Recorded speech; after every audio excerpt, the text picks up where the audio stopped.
Welcome, everybody. Hope everyone is doing well. Hello. So I'm Marissa. I am the program manager at Wonderful, and we have Joe here today with us, who's going to be walking us through this mindfulness workshop in the middle of our weeks today. So super excited to have you here, Joe. If you want to just do a quick intro of yourself, and then we can dive in from there. Yeah, thank you. Yes, hi everyone. So I'm Joe. I'm from You Choose the Way. I am a mindful travel and expat coach. So I help travelers and expats create transformative travel experiences. And I'll go into my bio a little bit more once we're started. I'm just going to set up for my screen share, and then we're just going to jump right in if that's cool with everyone. Sounds great. Great. Okay, here we are. So we are going to be talking about mindfulness for travelers today. So we'll be talking about how to bring more awareness into your life and travels. Here we go. So before we jump into everything, I just want to take a minute to go over what we're going to talk about in the next hour. So we'll start by I'll tell you a little bit more about myself, and I'll use different elements of my story, of the path that kind of has led me to where I am, to talk a bit more about mindfulness. So I'll be doing a bit of comparison. And then we'll talk about how mindfulness can improve your life, and then also how it can improve your travels. We'll talk about how we can become more mindful travelers. And throughout those 4 sections, we'll also be doing little mindful moments, because I really want this workshop to be super practical. I want you guys to walk away feeling as though you have little nuggets of mindfulness wisdom that you can start using like right away. So we'll be practicing throughout the conversation. And then afterwards, we'll do a little bit more of a longer practice towards the end, depending on how much time we have left. And then we'll finish off with a special offer I have for you, ladies. So if you guys have any questions at any point while I'm chatting, please don't hesitate to put things into the chat. I'll be keeping an eye out on that. And just let me know of any doubts or questions or concerns. And I will be asking you ladies questions as we go through this, so don't be shy to jump on into the chat and let me know what you guys think. So I would love to start by just getting a sense of what you already know about mindfulness. So if you've ever taken a course, or maybe have learned some elements about this, maybe in your yoga class, or you've read a book, or you know absolutely nothing, I would love to hear where you're at with this subject. So just let me know in the chat. And all right, while we're waiting for that to come in, we will actually start with our very first mindful moment right away. So throughout the workshop today, I'll be doing quite a few of these little mindful moments. With them, if you like, you can close your eyes. I like to do it with my eyes closed, but if you want, you can keep your eyes open. And then this first one, I want you to just bring your full attention towards your breath. So just stop what you're doing for just a moment. Maybe put your pen down if you're holding something. Just focus all of your attention on the air as it's coming in and out of your body. Notice the physical sensations as the air comes in. Notice the pause that happens after the inhalation. Notice the physical sensations of the air as it leaves your body. And again, notice the pause that happens after the exhalation.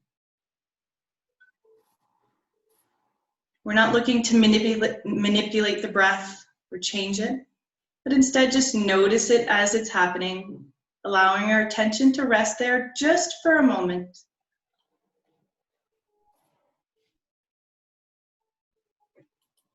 And when you're ready, you can open up your eyes again. So I hope that kind of starts giving you a sense of what these mini mindful moments will be like. So now let's just jump into the bio and combining that with a little bit more about what mindfulness is all about. So I am an avid traveler and expat. I've lived abroad for most of my adult life. Straight out of college, I started moving to different places around the world. I'm originally from Canada, from Ottawa, so in Ontario. I originally moved to the Rocky Mountains out in the West Coast. I've lived in Australia, in Guatemala, in Peru, and now have lived in Spain for the last 6 years.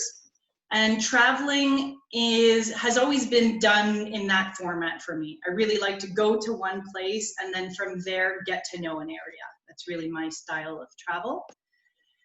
And so how that relates to mindfulness is I wouldn't have known it maybe in my 20s when I first started traveling, but when I look back to life as a traveler, it's always been a place where mindfulness was more present.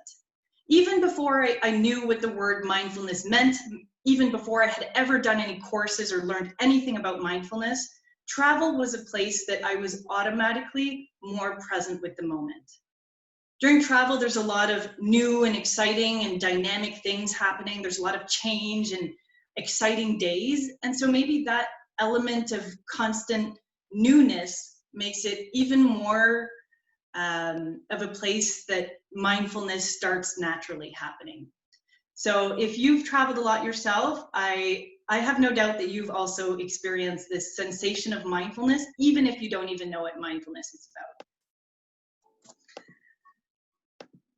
So after years of traveling and many moments where I was feeling lost and disoriented and unsure of what my next step was, I was in Peru living at this time when it really dawned on me for the first time in a massive way that what I was looking for externally, what I was looking for through travel, so whether that was finding joy or finding a place where I felt at home, finding a sense of belonging, all of these things that I was looking for and using travel to try and help me find, I realized that I would only ever find them once I started looking into myself.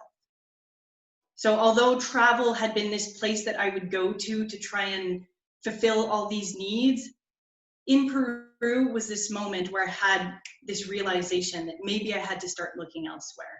And for me, this is where my path started taking a different type of detour. It went from being something that was very external to slowly starting to move to something that was more internal. And mindfulness is really all about that. It's a lot about going into yourself, seeing what's true, what exists within you, within every moment, and using what you find as a guidance system for what is right for you in your life. So from there, we moved forward a few years. I left Peru, decided to come to Spain with an ex-boyfriend. At this point in my life, I thought that I wanted more stability. So I got a 9-to-5, I was working in an office.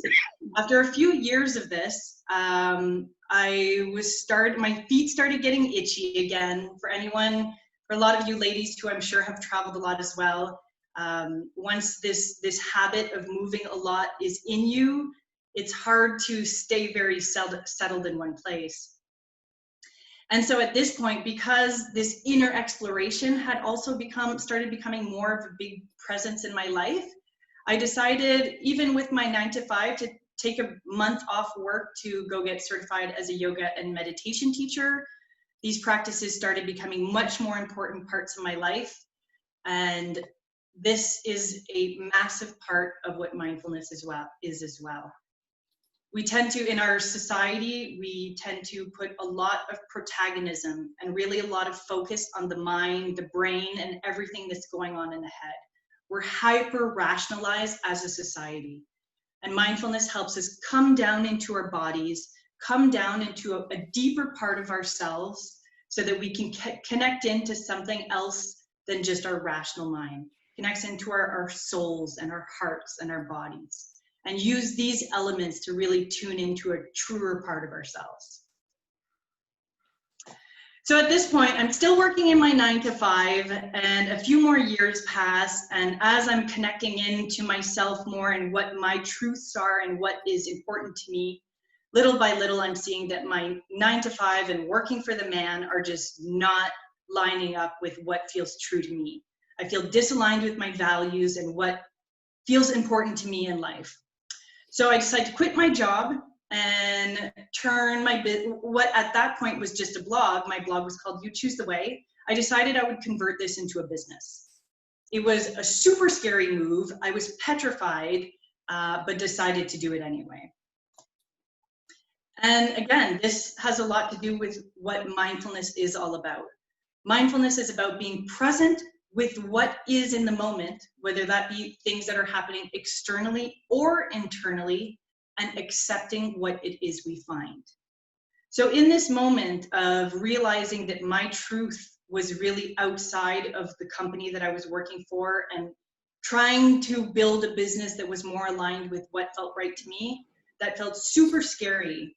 And allowing myself to recognize that it was a scary move and that I felt nervous, but then also acknowledging and accepting those emotions allowed me to move forward with that.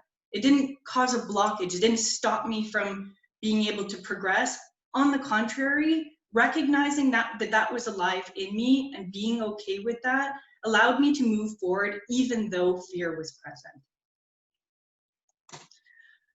So we keep on moving forward in the story, and last year, me and my partner went on a 5-month motorcycle trip from Madrid, here in Spain, where I live, all the way to Kyrgyzstan, which is in Central Asia. And although this experience was beautiful and life-changing, it was a very hard travel experience for me. We are moving at a pace that is very disaligned with how quickly I like to travel, and I struggled a lot with staying present, with practicing mindfulness. And it was this experience that made me decide to shift my business, You Choose the Way, to pivot and focus specifically on travelers, expats, and anyone who spends a lot of time traveling. Because I think ultimately a lot of us travelers have a keen sense to have our travels be more than visiting sites, but really opportunities to transform ourselves, like I had done in this motorcycle trip. This was a very challenging trip for me, but I really think that sometimes it's the most challenging experiences that we have that help us create the biggest transformations. And this kind of confirmed this trip in the motorcycle and bringing mindfulness into travel really highlighted something that is very true in mindfulness, that it's not just about meditation, but really about being mindful in every moment, whether that's in travel, whether that's in life, every moment that we're living, trying to be really intimately connected with what it is that we're living. So that's a bit about me, a bit about mindfulness. If you have any questions, please drop them in the chat. I'm an open book and really happy to share, whether it's about me or whether it's more about mindfulness, although we will get more into mindfulness and different elements of it. And while we do that, I would love to hear from you again in the chat and hear if you've ever felt lost or disoriented like I did when I was in Peru. And if that has ever happened to you, were you at home? Were you abroad? Were you, had you relocated and were living somewhere else overseas? Were you on a trip somewhere? I'd love to hear about any experiences you've had where you've hit this wall of, oh my God, where am I? What am I doing? What's important to me? And while some of those answers are coming in, so yes, when I came back to my home country, yes, reintegration, when you come back home after being abroad, is a very normal time to experience this sensation of disorientation. So now we'll move on to our second little mindful moment. So again, if you want to put down anything that might be in your hands, and again, if you'd like to just close your eyes, we're just going to take a moment again to focus in But this time we're going to bring the focus onto our toes. So bring your attention all the way to the edges of your feet, where your toes are. And if you've never done this type of exercise, or if you're new to mindfulness, bringing attention to your toes might feel really intangible. So I suggest that you start by just taking a minute just to wiggle your toes. Move them, as many of them as you can, and try and just notice the physical sensations that happen as you move your toes. And then you can stop moving your toes and try and notice if there's any sensations that remain, even after you've stopped moving your toes. What sensations do you find? You might find just a tingling feeling. You might notice warmth or coldness. Again, we're not looking to change what it is we do find, but instead just explore what is already there. Allowing our attention to focus specifically just on the toes.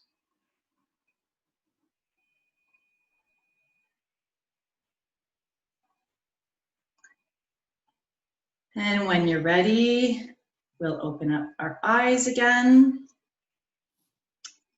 Great.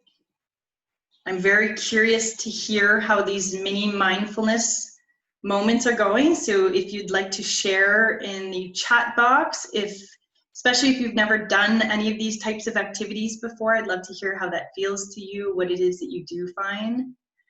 And a few answers that have come up here about getting lost along the way. I feel like many of us are feeling a little lost at the moment. Yes, with COVID and everything that's happening, not being able to travel is definitely a disorienting moment for sure. Okay, so now we're going to move on and talk about how mindfulness can improve your life. So the first way that mindfulness can improve your life is by bringing more joy into your day, by creating beneficial thought habits. So there's this thing that exists in our mind, a way that we have, a way that our mind functions, called the negativity bias. So our mind is pre-programmed to naturally be attracted towards negative thoughts. This is something that's been given to us probably through evolution to make sure that we're always alert for dangers and things that might cause us harm. And this mind habit has stayed with us. So naturally, if you do no work with how your mind exists in life, it will naturally be attracted towards negative thoughts. Using mindfulness, we can create new thought habits. So I truly believe that we can't change thoughts or emotions in a given moment like that, but we can create new thought or emotion habits, new ways that our minds and our bodies naturally process thoughts and emotions. So an example of this is practicing gratitude, for example. So if you're practicing gratitude every day for a month, you're going to start creating new neural pathways in your mind that will more naturally cause you to notice the beautiful things in life. Because you'll slowly start creating this habit of the mind to reach out for those things. So that it's not only noticing the negative things, but also noticing the positive things. Another way that mindfulness benefits our life is it helps us take control of our life by helping us become conscious of each step we take. So in general, we're pretty much taught to live our lives on autopilot.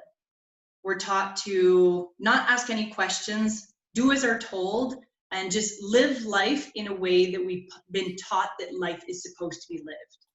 We create a professional life based on what people have told us a professional life is supposed to look like. We travel to the places based on what people tell us we're supposed to do, the places we're supposed to go visit.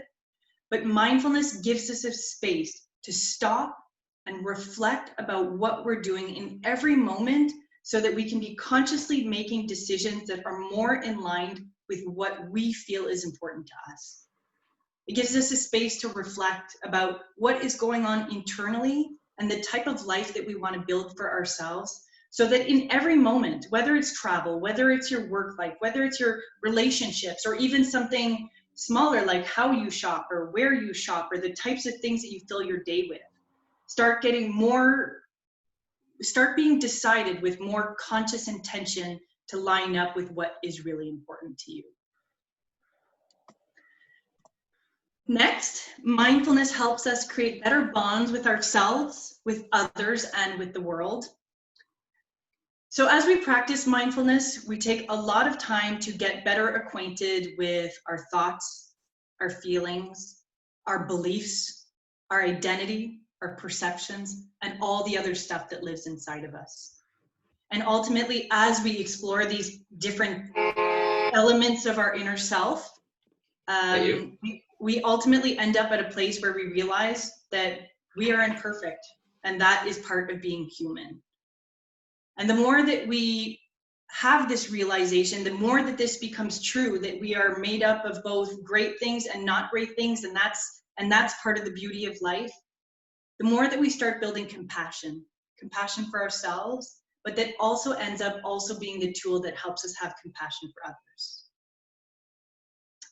Mindfulness also helps us become more aware of our impact, the impact that our choices have on ourselves and on those that surround us, and then ultimately on the world as a whole. So by practicing mindfulness, we tend to fill up our own cups of self-care and self-love in a way that everything that is fed into us inevitably creates stronger, more meaningful, more compassionate bonds with others.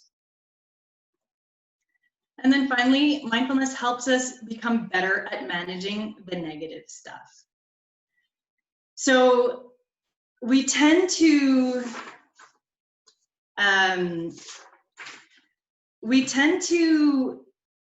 manage negative emotions or thoughts in a way that when they arise, they cause us harm. They arise, so we get mad, so we yell at somebody. They arise, so we cry, and then we get mad at ourselves. We've been taught that negative emotions or negative thoughts are there to screw with our day or bring us down. But it doesn't have to be that way. I truly believe that negative emotions arise as an opportunity to help us see what is happening within ourselves. So for example, let's say that somebody says something that makes me feel mad. Before I ever practiced mindfulness, my reaction would have been to yell back at them and tell them they suck and get mad at them for being mean to me. And then this whole cycle of negative stuff sucks would have kind of gotten activated. The more that I practice mindfulness, the more that there's space within me so that when I'm hurt by what somebody says, my reaction isn't to automatically yell back at them, but use that hurt to look inside myself and see why that hurt has appeared. So it gives me a space to reflect about what it is that person said, why that might have hurt me, how that hurt me, and what I might do so that those types of comments or ideas hurt me less. Because oftentimes the things that hurt us are just elements or ideas that are hitting up against our identity or our ego or things that we believe to be truths. And so mindfulness gives us a space to explore all these different dimensions. And so with that, I would love to hear again from you ladies in the chat to hear about where you're at in your ability to detect and manage emotions. So the scale's from 1 to 5. So 1 might be that you have no idea what I'm talking about when I mention detecting or managing emotions. 2 might be that sometimes you notice them. 3 might be that you notice emotions sometimes and maybe sometimes manage them. 4, you usually notice and manage them. And 5 is you're like an emotional management ninja. So we have 3s, 4s, 5s, a lot of 4s, 3s, great, cool. So we have some very emotionally conscious ladies in the group. Depends on who I'm talking to. Yes, I very much agree with that idea. That same thing happens to me as well. All right, so we will again stop here just to take a moment to tune into that mindfulness again. So again, if you'd like to close your eyes, you can do that. We'll just take a breath here. Notice the air come in and notice the air go out. And now we're going to bring together the thumb and middle finger of one hand. And I want you to slowly start rubbing the thumb and the middle finger together. Very gently, very slowly, very softly. And I want you to notice the sensations of the fingers touching each other. Notice the ridges on each finger. And really tune in to that sensation of the finger touching the thumb and coming across tiny little ridges along the way.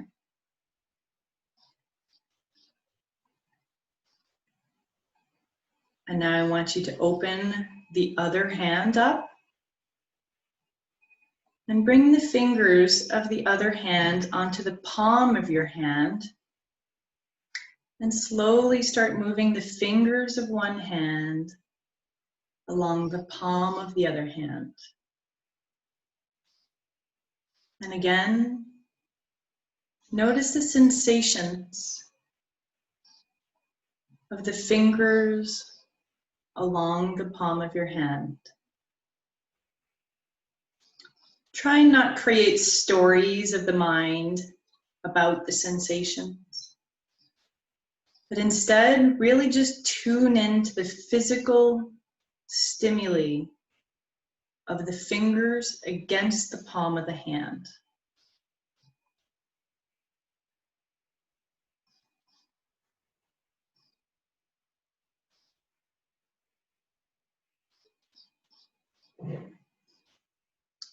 And when you're ready, you can bring the hands back down and open up your eyes.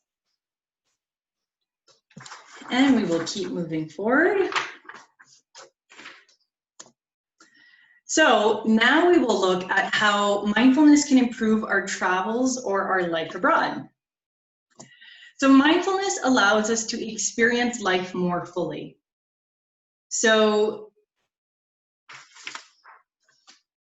sorry, I'm just gonna find where I'm at here. As we travel, we're experiencing a lot of things. We're seeing sights, we're getting to know cultures, we're coming across different people, we're tasting different foods. There's a lot happening. And mindfulness allows us to be intimately present with those experiences that we're living.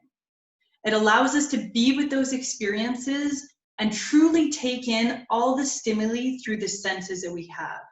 So really seeing what we're seeing, smelling what we're smelling, tasting what we're tasting, being really truly connected with those experiences as they're coming into us. And so as we're experiencing these external elements that are happening as we're traveling or moving through foreign cities or different sites that we might be visiting, we're not only present with the external experiences that we're having, but also very aware and connected to how we're experiencing that internally. So basically, mindfulness allows us to turn off our autopilot and really be really connected with the moment that we're experiencing. Really take in what it is that we're seeing, smelling, tasting, feeling, or just experiencing. Mindfulness helps us stop being so compulsive about how we do certain things.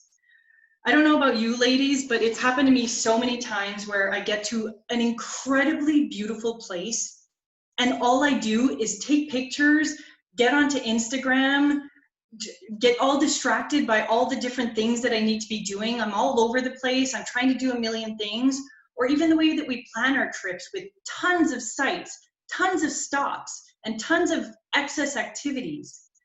Mindfulness allows us to take a step back from all of these things and experience things from a much more holistic point of view.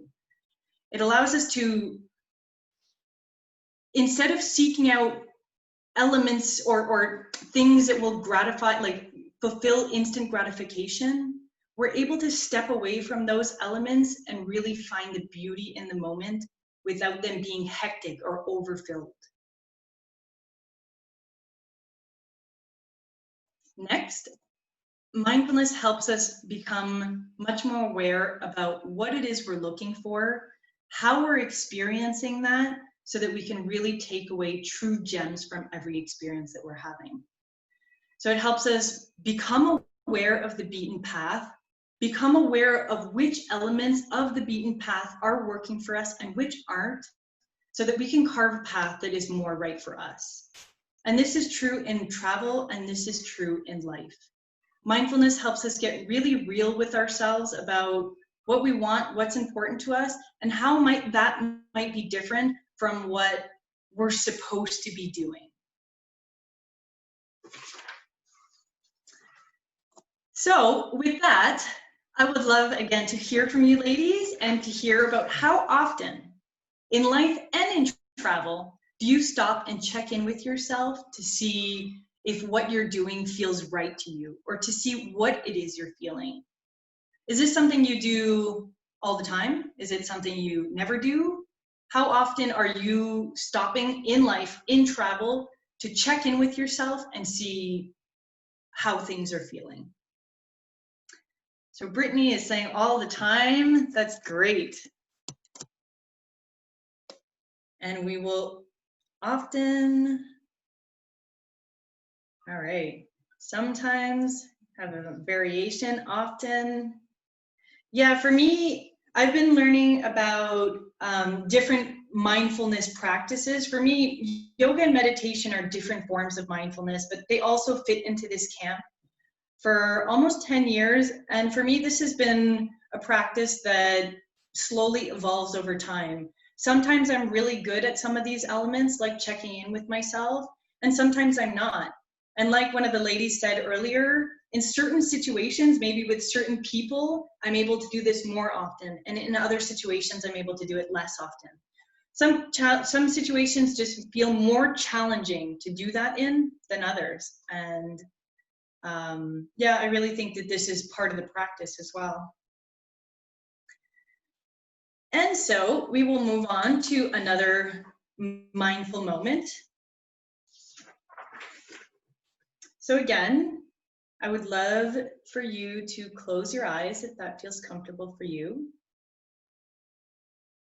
And this time we're going to bring our attention towards the sounds that are around us. Inevitably, you'll notice the sound of my voice. And you can start by tuning in there, tuning into the volume, the vibration, the tone. And then also open up your awareness so that you're noticing other sounds as well. Other sounds that are further away, sounds that are nearby. You might also notice sounds that are more obvious and sounds that are more subtle. And again, we're not looking to create mental stories about the sounds that we find, but instead we're just looking to notice them and really be present with that experience of sound and the vibrations of the sounds coming into us.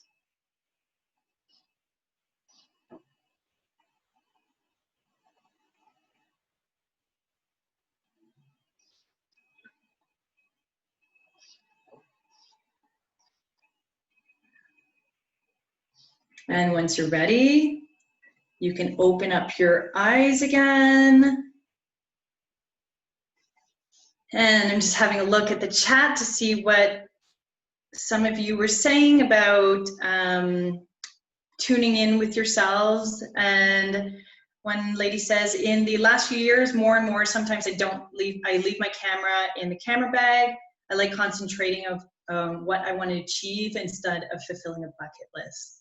Yeah, that is so cool. I definitely have moments where I try and impose those types of limits on myself, because if I don't, sometimes it's just so easy to reach for the camera automatically, because that's my pre-programmed response to seeing anything beautiful.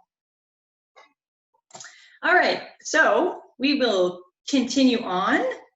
Now I would love to chat about how we can become more mindful travelers. For this part, before I share with you ladies my list, I would love to hear about ideas that you have about how you can, or how you practice mindfulness as a traveler, how you bring elements of this practice into your travels as you're visiting sites, as you're exploring different cultures. What is it that you do so that you can really tune into the moment as you travel the world? I'll just wait a minute and see if some idea, oh no, okay. Okay, so Kendall says, sometimes, mostly on hikes or in city parks, I'll just sit for 5-10 minutes and observe and feel and hear everything and really soak in the moment. Yeah, I really think that listening to sounds for me is a really powerful way to connect in with what I'm experiencing. And also deep breath. I take deep breaths and just focus on where I am and my surroundings. So for me, focusing on the breath is at the base of my practice. So I often talk about how mindfulness is not necessarily about meditation, and it doesn't have to be. And I say that because a lot of people feel some aversion to sitting on a meditation cushion and meditating. But to be honest, meditation is at the base of my mindfulness practice. Every morning I wake up and practice meditation, and then that helps me be more mindful in my day so that I can have more mindful moments. So Tazim says, I like to feel the wind moving, plants and trees. This makes me feel more calm and allows me to slow down. Yeah, natural elements. Being in nature or feeling elements of nature for me is a massive place where I can connect in with myself and the moment. All right, so those are some really good ideas, and I would love to add them onto my list, and maybe I'll steal a few and add them in for future workshops. But here are some of the ideas I had about how to bring more mindfulness into our travels. So first thing is becoming more aware of the beaten path. I've already spoken about the beaten path a little bit in the last slide, but bringing it up again for a few reasons. A, becoming aware of the beaten path helps us recognize what elements of that path work for us and which don't. Because we might not, if we don't consciously stop and ask ourselves these questions, and I've done this so many times when visiting so many places, I end up visiting places and sites and cities and towns that I don't even necessarily want to or feel attracted to, but I only go there because I felt like I was supposed to. So by becoming aware of the beaten path, we're stopping and reflecting about that. What do we love? What makes us feel expansive? What brings joy into our days? Go visit sites that really elicit those feelings instead of going to places where you think you should go. Like somebody mentioned in the chat, just going to places to tick off places from your bucket list. So that's the first reason why I think becoming aware of the beaten path is super important. And then the second reason is because of over-tourism. If you ladies have been traveling a lot, I have no doubt that you know the effects of over-tourism. Excess presence of tourists in a lot of places have negative impact on the natural environment, on the culture, on the people, on local businesses, on a lot of different elements. And so by becoming more aware of the beaten path, we can really become aware of what places might be negatively impacted by our visit. And I'm not necessarily saying that we don't ever visit anywhere that has a lot of tourism, but we really make that decision consciously. We don't just go there without having taken the time to see if that's something really important to us, or if we just feel that we should go to a certain place. And really reflect about what your visit will mean to people from this community, people from this country, the people that you come across as you're traveling. So that idea kind of links very well to the two next ideas. The first one is visiting less sites. I think as we move forward with responsible travel, conscious travel, mindful travel, I think as travelers, we really need to become more conscious of the impact that we're having as travelers, and with that, scaling down what we need to see in every trip. We often have a tendency to over jam-pack our schedules with plenty of activities, tons of cities, tons of stops, when ultimately, if we practice more mindfulness, we'd be able to find much more joy and beauty in much less experiences. And that brings me directly to my next point, which is to move slower.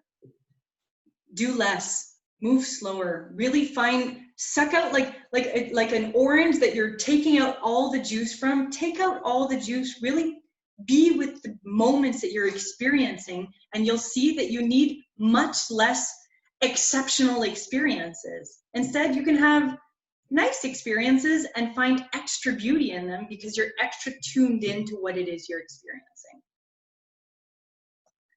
Next, unplug.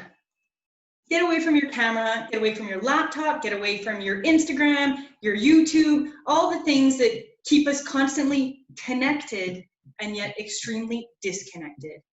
Disconnect from these electronic devices so that you can more truly connect with the experience that you're having. Whether that be the experience of sitting in a cafe and enjoying your coffee and your cake, or whether it be the conversation that you're having with a local.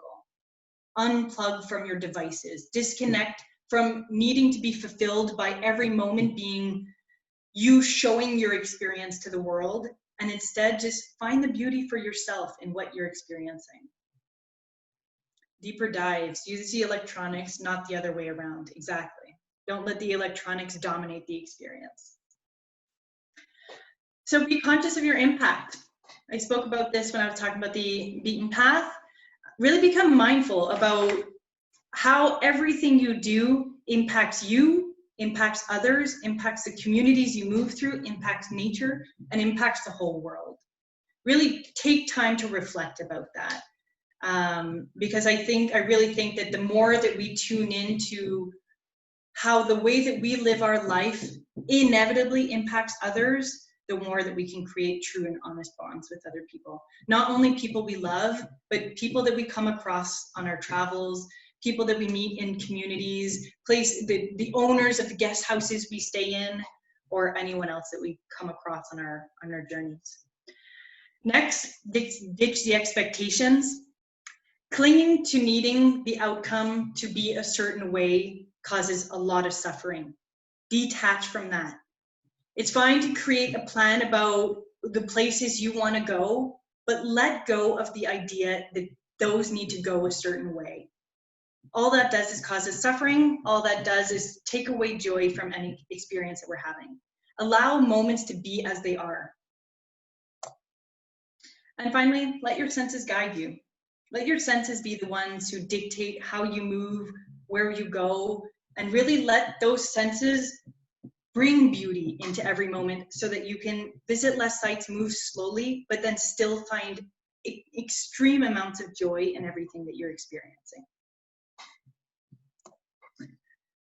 So with this idea, basically for me, you have the power to choose your own way. To use it, you have to explore the captors that hold you hostage.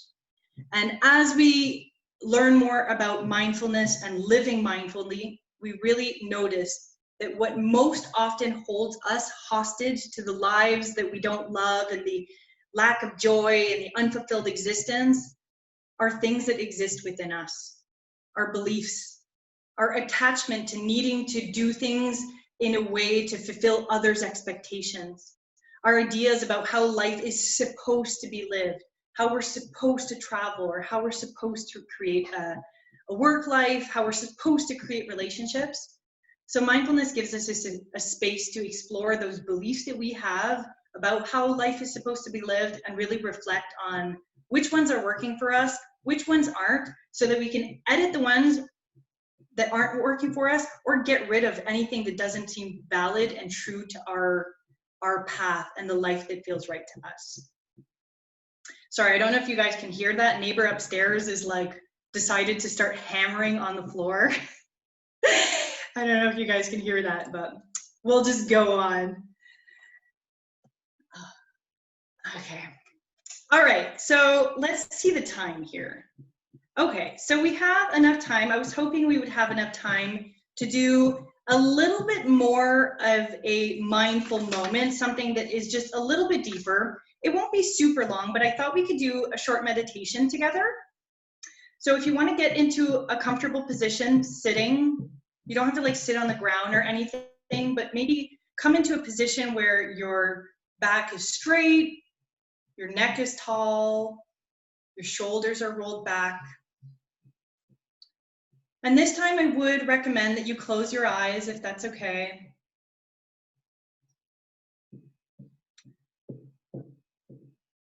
And you can first start by just connecting in with the breath for a moment. Noticing the air come in and noticing the air go out. We're just trying to notice the physical sensations of breathing. Finding a place within our bodies where we notice the air come in and we notice the air go out.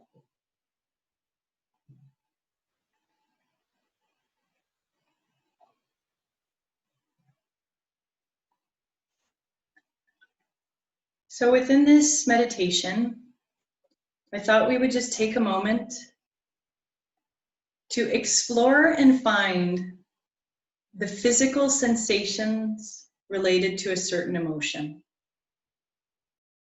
And I thought that the emotion that we could use could be excitement. So I want you to take a moment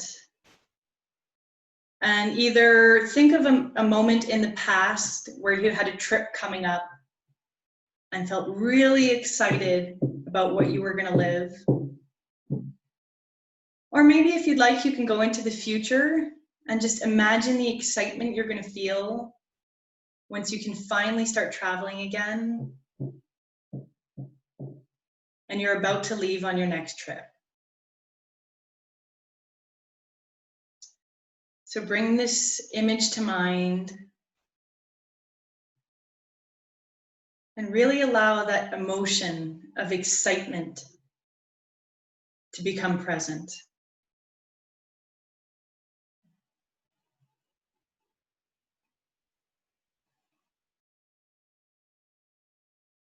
And now I want you to look into your body and notice where you can find physical cues that relate to this emotion. Where can you feel excitement in your body?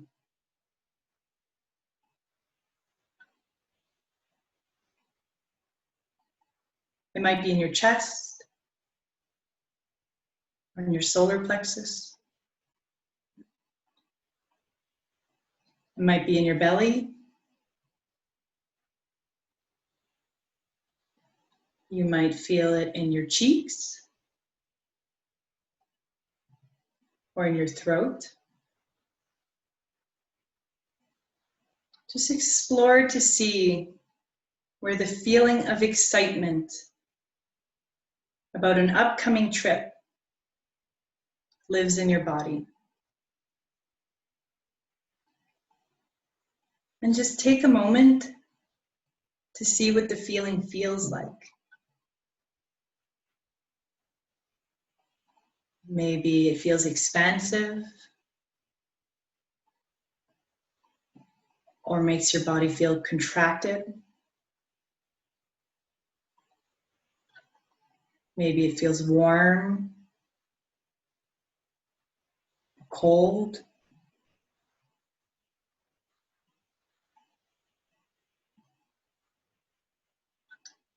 It might remind you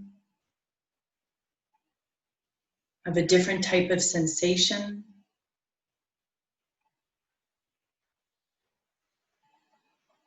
You might just be able to feel some tingling.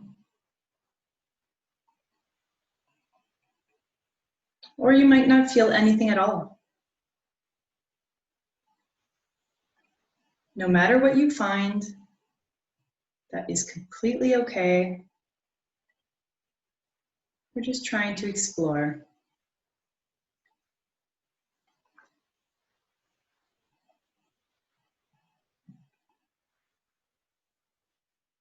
If the feeling in the body starts to get diluted, come back to the image in your mind, that past or future story about the excitement of an upcoming trip. Tune into that image and turn up the volume on the emotion. And then hop back into your body to see where that emotion lives within you.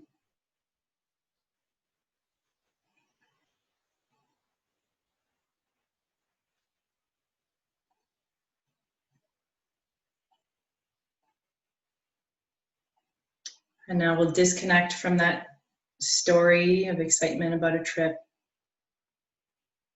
We'll disconnect from the physical sensation of excitement in the body. And just for a few breaths, we'll just bring our entire body into our awareness.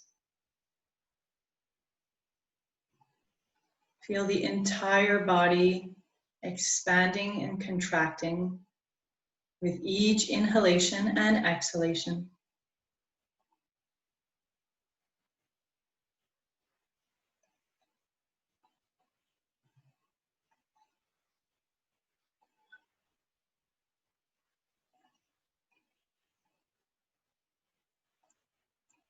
And when you feel ready, we're going to open up our eyes again. Come back into the room.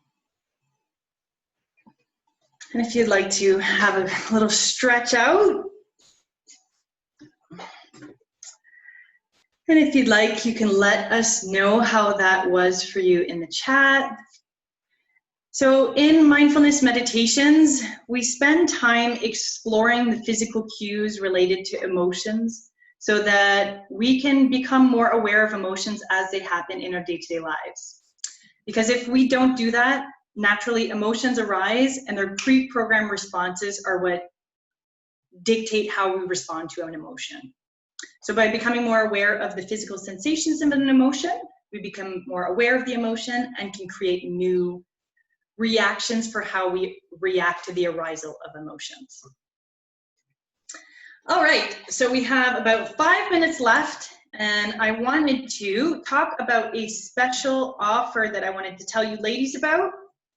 So I'm really excited to tell you, ladies are the first to hear about the first cohort of my Mindful Living for Travelers course that I'll be starting in July.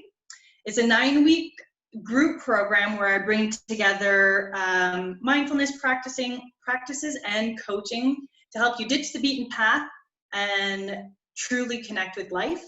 And so when I'm talking about the beaten path, yes, that means travel, but ultimately it means life. It means it's something bigger. It's not only just about the beaten path and where we travel, but bringing that same metaphor to life and how we exist in our day-to-day. So in this course, the unique there's tons of different mindfulness programs out there. There's tons of different teachers and ways to learn about mindfulness. I wanted to tell you a little bit about what the design of my program is. So it's a 9-week program. We do 2 weeks of arriving into the now and better understanding more about mindfulness. We spend 3 weeks exploring our inner self. So I've spoken about that a bit. We explore thoughts, feelings, emotions, perceptions, ego, identity, and all the different stuff that make up our inner being. We spend 2 weeks talking about elements that will help us build stronger bonds, and 2 weeks creating thriving communities. So this does, I'm not going to go into detail with this, but basically, so there's the bread and butter, and that's the mindfulness teachings that are offered through the course, which happen through weekly group calls, videos, audios, workbook activities, which is where you get the knowledge. And then we do the practice, which is where you create the habit. And what really makes this course special and unique is that I offer coaching and mentor support, and that you're surrounded by other like-minded peers. So because this is specifically for travelers, expats, or people that have an exploring spirit, you're surrounded by others who have a similar ideology about what life is, how it might be designed, because I just feel that travelers tend to have a more open-minded view about how to design life and what that means in terms of how you create your work life and what's important to you. It seems like other travelers, we tend to often share more similar values in terms of how we live life. And so, yes, for me, it's really nice to be surrounded by other people who are on similar journeys and at similar places. And so, yeah, I bring together creative ways to integrate mindfulness into your life. So these secret sauce elements are really to help avoid the hurdles of not being able to incorporate mindfulness elements into your day-to-day life. So this course is offered, like I mentioned, in July. I'll be starting the first cohort, and mindfulness courses tend to have different price ranges that can be 200, 300, 400 euros depending on the course. And I'll be offering this first cohort for $195. And like I'm saying, this is my first cohort price. This is a price that will uniquely be offered for this round of the program because it is the first one. And I'll be limiting my intake of participants for this course because it is the first one. If that is something that you find interested, you can check out more information on my website. You can find that at youchoosetheway.com/mindful-living.